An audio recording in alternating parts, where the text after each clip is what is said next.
નમસ્કાર મિત્રો, તાજેતરમાં ભારતીય અવકાશ સંશોધન સંસ્થા ઇસરો દ્વારા અમેરિકામાં તૈયાર થયેલો સેટેલાઇટ બ્લૂબર્ડ બ્લોક 2 નામનો સેટેલાઇટ લોન્ચ કરવામાં આવ્યો. તો આજના વિડીયોમાં આપણે તેના વિશે વિગતે માહિતી મેળવીએ. મિત્રો, અમેરિકામાં તૈયાર થયેલો આ જે સેટેલાઇટ છે ભારતમાં આંધ્રપ્રદેશના શ્રીહરિકોટા ખાતેથી સતીશ ધવન સ્પેસ સેન્ટરથી લોન્ચ કરવામાં આવ્યો. મિત્રો, આ ખૂબ જ ભારત માટે ગૌરવની ક્ષણ છે. શા માટે એ આગળના વિડીયોમાં આપણે ચર્ચા કરીશું. મિત્રો, આ જે સેટેલાઇટ લોન્ચ કરવામાં આવ્યો એ સેટેલાઇટ કઈ રીતના લોન્ચ કર્યો એના વિશે માહિતી મેળવીએ. તો અત્યારે ઇસરોનું સૌથી શક્તિશાળી રોકેટ, જેને બાહુબલી રોકેટ તરીકે ઓળખવામાં આવે છે, તે રોકેટ એટલે LV-M3M6 રોકેટ બને લોન્ચ કરવામાં આવ્યો. આના નામ વિશે આપણે સૌથી પહેલાં માહિતી મેળવશું. LV-M3નું નામ થશે લોન્ચ વ્હીકલ માર્ક 3 અને પાછળ જે M6 છે એનું નામ એ છે મિશન 6. મિત્રો, અત્યાર સુધી ઇસરો દ્વારા 3 કોમર્શિયલ અને બીજા 6 મિશન લોન્ચ કરવામાં આવેલા છે, એટલે કુલ આ 9મું મિશન હતું. ઇસરો દ્વારા બાહુબલી રોકેટની અંદર જે 9 મિશન લોન્ચ કરવામાં આવ્યા એ તમામ મિશન સફળતાપૂર્વક પાર પાડવામાં આવેલા છે. એટલે આ ભારત માટે ખૂબ જ ગૌરવની વાત કહી શકાય. મિત્રો, આ જે સેટેલાઇટ છે બ્લૂબર્ડ બ્લોક 2 નામનો સેટેલાઇટ એ ભારતમાં ન્યૂ સ્પેસ ઇન્ડિયા નામની કંપની અને અમેરિકાની AST સ્પેસ મોબાઈલ નામની કંપની દ્વારા તૈયાર કરવામાં આવેલો છે. આમની વચ્ચે એક એગ્રીમેન્ટ થયેલું હતું, એ પ્રકારે આ જે સેટેલાઇટ છે તૈયાર કરવામાં આવ્યો. આ જે સેટેલાઇટનો વજન છે 6100 કિલોગ્રામ છે અને તે ભારતમાં આંધ્રપ્રદેશ શ્રીહરિકોટા સતીશ ધવન સ્પેસ સેન્ટરથી લોન્ચ કરવામાં આવ્યો. મિત્રો, ઇસરો દ્વારા લોન્ચ કરવામાં આવેલો અત્યાર સુધીનો સૌથી ભારે જો ઉપગ્રહ હોય તો ત્યાં હતો 61 કિલોનો ઉપગ્રહ. મિત્રો, વિગતે આની માહિતી મેળવીએ તો આ જે ઉપગ્રહ લોન્ચ કરવામાં આવ્યો એની પાછળનું કારણ શું. મિત્રો, અત્યારે આપણે જાણીએ છીએ કે ભારત અને વિશ્વમાં એવી કેટલીક જગ્યાઓ છે કે જ્યાં આગળ મોબાઈલ નેટવર્ક નથી. કોઈ રણ હોય, કોઈ દરિયો હોય કે કોઈ જંગલ પહાડી વિસ્તાર હોય તો એમાં નેટવર્કની ખૂબ જ સમસ્યા રહેલી છે.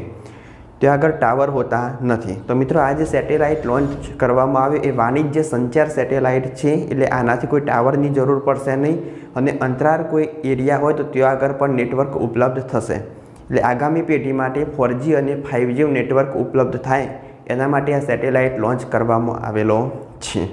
એટલે અત્યાર સુધીનો સૌથી ભારે 6100 કિલોનો ઉપગ્રહ ઇસરો દ્વારા ભારતમાંથી લોન્ચ કરવામાં આવ્યો. મિત્રો, બીજી માહિતી મેળવીએ તો આ જે રોકેટ છે એને અત્યાર સુધી 9 મિશન સફળતાપૂર્વક પાર પાડ્યા.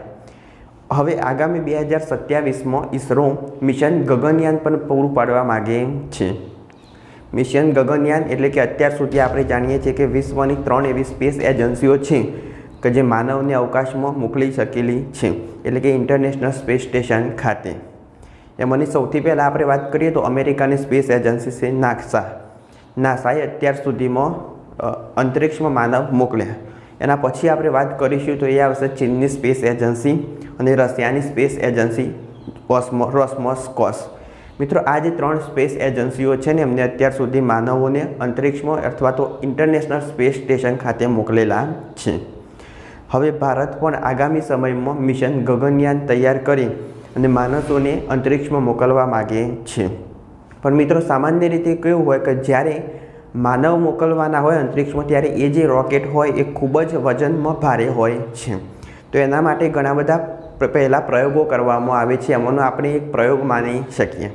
અમેરિકાની સ્પેસ એજન્સી નાસા દ્વારા આજે અમેરિકાની space agency AST space mobile દ્વારા આજે ઉપગ્રહ તૈયાર કરવામાં આવે. એનું વજન કુલ 6100 કિલોગ્રામ હતું. એટલે ઇસરો સામે આ પણ એક ચેલેન્જની વાત હતી કે આટલો મોટો વજનદાર વસ્તુ એને અહીંયા આગળ પૃથ્વીની સૌથી નીચી ભ્રમણ કક્ષામાં છોડવો. વાત કરીશું તો પૃથ્વીથી તે 250 કિલોમીટર દૂરના અંતરે છોડવામાં આવ્યો. માત્ર 16 મિનિટની અંદરે આ જે LV-M3M6 મિશન હતું એ પૂર્ણ થયું. 16 મિનિટની અંદર આ જે સેટેલાઇટ હતો એ આ રોકેટથી અલગ થયો. મિત્રો, આ જે રોકેટ છે લોન્ચ વ્હીકલ માર્ક 3 અને મિશન 6, એટલે આ જે રોકેટના કુલ વજનની આપણે વાત કરીશું તો એનું વજન છે 640 ટન. એટલે કે એનો મતલબ થશે 6,40,000 કિલોગ્રામ. અને એની સાથે આ જે લોડ મોકલવામાં આવ્યો એનું વજન હતું કુલ 6100 કિલોગ્રામ. એટલે આટલા લોડ સાથે પણ ઇસરો હવે અવકાશમાં કોઈ વસ્તુ મોકલવા માટે સક્ષમ છે. એ ભારત માટે ખૂબ જ ગૌરવની વાત કહી શકાય. અત્યાર સુધી અમેરિકા, ચીન અને રશિયા આ મિશનનો પૂરો સફળતા મેળવી ચૂકેલા છે. અમે આગામી સમયમાં ભારત પણ માનવને ISS એટલે ઇન્ટરનેશનલ સ્પેસ સ્ટેશન અને અંતરિક્ષમાં મોકલવા માટે તૈયાર છે એમ માની શકાય. તો આ જે મિશન લોન્ચ કરવામાં આવ્યું અને સફળતાપૂર્વક પૂર્ણ થયું એ ભારત માટે એક ગૌરવનો ક્ષણ માની શકાય. મિત્રો, આ વિડીયોની અંદર આપણે આ માહિતી મેળવીએ ફક્ત આ ઉપગ્રહ લોન્ચ કરવામાં આવ્યો તેના વિશે. તો બુધવારે સવારે 8:55 વાગે ભારતના આંધ્રપ્રદેશમાં શ્રી હરિકોટા સતીશ ધવન સ્પેસ સેન્ટર ખાતેથી સવારે 8:55 વાગે આ ઉપગ્રહ લોન્ચ કરવામાં આવ્યો. મિત્રો, અહીંયા આગળ 90 સેકન્ડ પછી આ ઉપગ્રહ લોન્ચ કરાયું હતું. એનું કારણ હતું કે ઉપર અવકાશમાં પૃથ્વીની જે સૌથી નીચેની કક્ષા છે કે ત્યાં આગળ ઘણા બધા ઉપગ્રહો લોન્ચ કરેલા છે.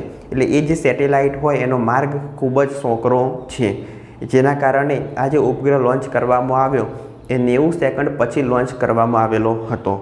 520 કિલોમીટરનું અંતર કાપી માત્ર 16 મિનિટની અંદર આ જે ઉપગ્રહ છે એટલે કે જે સેટેલાઇટ છે એ રોકેટથી અલગ થયેલો હતો. LVM-3M6નો મતલબ થશે લોન્ચ વ્હીકલ માર્ક 3 અને મિશન નંબર 6, જે એનું કોમર્શિયલ ત્રીજું મિશન છે જે સફળતાપૂર્વક પાર પાડ્યું. મિત્રો, હવે મહત્ત્વનો પ્રશ્ન એ છે કે ઘણાને એવું લાગશે કે આ જે ઉપગ્રહ લોન્ચ કરવામાં આવે એના પછી આપણા મોબાઈલની અંદર જે સિમ કાર્ડ હોય એ સિમ કાર્ડમાં કોઈ ફેરફાર કરવાની જરૂર પડશે? તો ના મિત્રો, એમાં કોઈ પણ પ્રકારનો ફેરફાર કરવાની જરૂર પડશે નહીં. કારણ કે અમેરિકાની આ જે કંપની છે AST સ્પેસ મોબાઈલ કંપની દ્વારા વિશ્વમાં જે અલગ અલગ નેટવર્ક ધારકો કંપની છે એની સાથે ડાયરેક્ટ એનો કોન્ટ્રાક્ટ કરવામાં આવશે. એટલે કોઈ પણ સિમ કાર્ડ બદલવાની જરૂર પડશે નહીં. આજના વિડીયોમાં આપણે માહિતી મેળવી ઇસરો દ્વારા તાજેતરમાં મિશન ગગનયાનનો એક ભાગ માની શકાય એવો 6000 કિલોનો એક સેટેલાઇટ, 640 ટન રોકેટ એટલે કે ભારતના બાહુબલી રોકેટમાં છોડવામાં આવ્યો તેના વિશે. જો આ વિડીયો ગમે હોય તો લાઈક કરો, શેર કરો, ચેનલ સબસ્ક્રાઈબ કરો. ત્યાં સુધી જય હિન્દ, જય ભારત.